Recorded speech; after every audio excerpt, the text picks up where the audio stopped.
Olá, como vocês estão? Vamos para mais uma aula de literatura para o terceiro ano do ensino médio.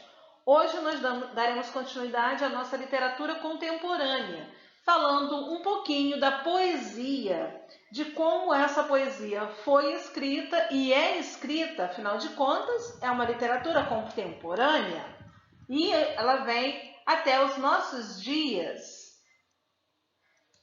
Para vermos essa poesia contemporânea, nós vamos ter que olhar primeiro o concretismo, ou seja, olhar novamente, né? Pois é o concretismo que vai influenciar grandemente esse tipo de literatura. O que foi o concretismo? É um tipo de poesia que não tem forma nem versos definidos, diferentemente da arte concreta de São Paulo. Ele pode ser lido de qualquer direção, embora tenha surgido antes, ele ganhou visibilidade após a exposição nacional. Então, nós temos aí um exemplo desse poema concreto, né? Nós podemos ver aí todas essas palavras formando um coração e que essas palavras também estão envolvidas no amor, correto? Então, o poeta, eu não consegui aí o autor, ele fez esse poema concreto sobre amor. O poema Processo, ele vai se inspirar muito no concretismo. Embora aí nós não temos um poema visual, como o que nós vimos no slide anterior, mas nós podemos ler esse poema e visualizar claramente o que ele está falando. Então, os maiores expoentes desse poema, desse tipo de literatura, foram Décio Pignatari e Luiz Ângelo Pinto. Moacir Cirne também foi um expoente muito importante. Então, eles criaram o poema semiótico ou código, dando início a esse estilo que geralmente é visual. O poema Processo tem semelhança com o dadaísmo, um movimento artístico e literário considerado o mais radical da vanguarda europeia. Vocês lembram do dadaísmo, né? O dadaísmo, ele não traz nenhum significado. Nós vimos isso no início do ano. Ele é o poema do nada. Por isso que a gente diz que o poema Processo é semelhante, porém não é igual. O poema Processo vai trazer um significado. Suas características são linguagem não verbal, poema experimental e visual, uso de símbolos visuais, espírito revolucionário e inovador.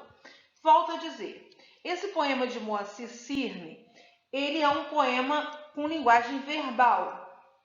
O poema que nós vimos no slide anterior é com linguagem verbal e não verbal, que o não verbal vai falar muito mais do que o verbal. Aí nós temos nesse poema a imagem que nós podemos visualizar em nossa mente. 3 folhas brilhosas, poema Picotagem, 1968. 3 folhas brilhosas, meio ofício, em cores diferentes, vermelho, amarelo e preto, distribuídas no interior de um envelope como partes de um mesmo poema. Em traçados retilíneos, mas não paralelos, 7 cores picotados. O leitor é convidado a picotar, criando possibilidades formais sempre novas e diferenciadas a cada parte do poema jogada fora. O leitor também poderia embaralhar as folhas, aumentando assim as possibilidades criativas do poema. Então, nós temos aí um poema meio sem pé nem cabeça, né? Mas é isso mesmo. Como ele é inspirado na vanguarda dadaísta, então nós temos um poema aí meio dadaísta também, ok? Então, a gente vai ver muito mais esse poema Processo como um protesto também, né? Um protesto à linguagem comum. Querem os diferentes, querem experimentar, querem ver uma coisa nova. Nós temos também a poesia social. Essa poesia social é uma poesia engajada, é uma poesia que tem uma linguagem simples, do cotidiano, e a realidade dela é denunciar. Ela traz uma denúncia social, traz uma crítica, né? Então, elas têm um padrão, né, da concreta e da lírica, impondo temas, mas só que ela impõe temas de interesse social, como Guerra Fria, o neocapitalismo, entre outros. No Brasil, então, ela vai ser considerada um estilo de resistência após o golpe militar. Vai servir para dar voz àqueles que não têm voz. Então, eles vão ter expressões culturais juntos dentro dessa temática aí social. Um grande exemplo aí é a poesia Não Há Vagas, de Ferreira Goulart, que se eu não me engano eu já comentei com vocês em sala. O preço do feijão não cabe no poema. O preço do arroz não cabe no poema. Não cabem no poema o gás, a luz, o telefone, a sonegação do leite, da carne, do açúcar, do pão.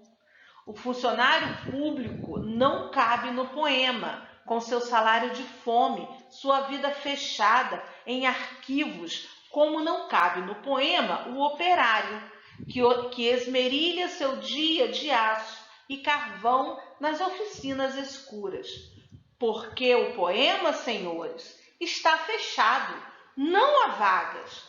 Só cabe no poema o homem sem estômago, a mulher de nuvens, a fruta sem preço. O poema, senhores, não fede nem cheira.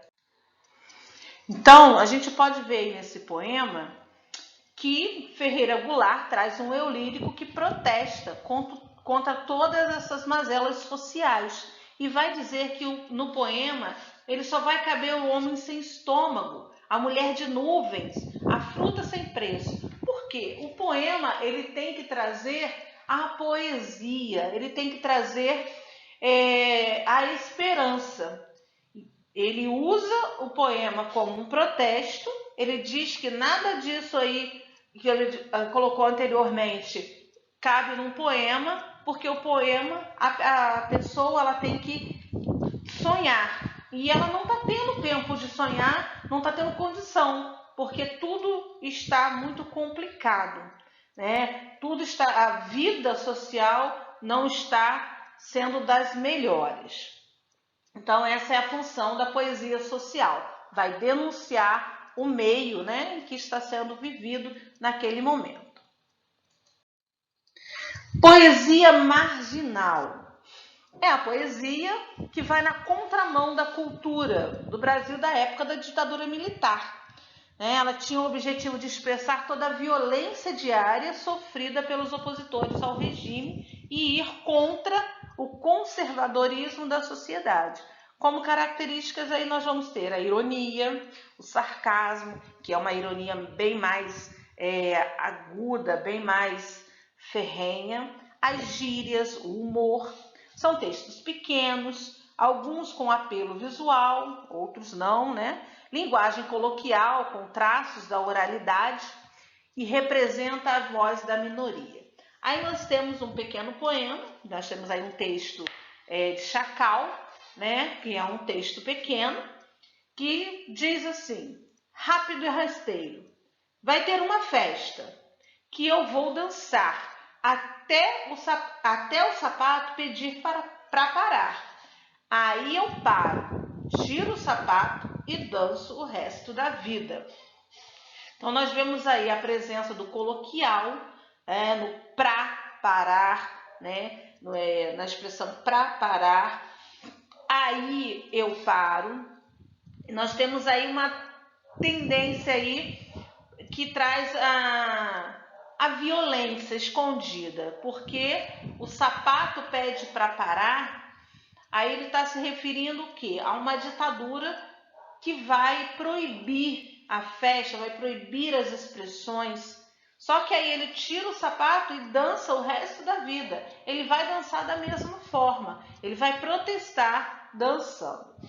Então, espero que vocês tenham conseguido entender um pouquinho dessas poesias escritas aí, que até hoje nós temos vertentes dela, nós podemos ver aí, eu sempre gosto muito de citar Gabriel Pensador, entre outros MCs aí que trazem um protesto, que trazem essa poesia marginal, que vai protestar e dar voz à minoria. Um exemplo, o Gabriel Pensador, para mim, ele é o maior dos exemplos, né? Porque traz toda a popularidade, toda a linguagem que está à margem da sociedade, num protesto e num lirismo muito bonito. Espero que vocês tenham entendido um pouquinho. Deixem seus comentários, curtam o vídeo e se inscrevam no canal, que é uma forma também de vocês interagirem e eu saber que vocês estão aí do outro lado. Fiquem com Deus e até a próxima aula.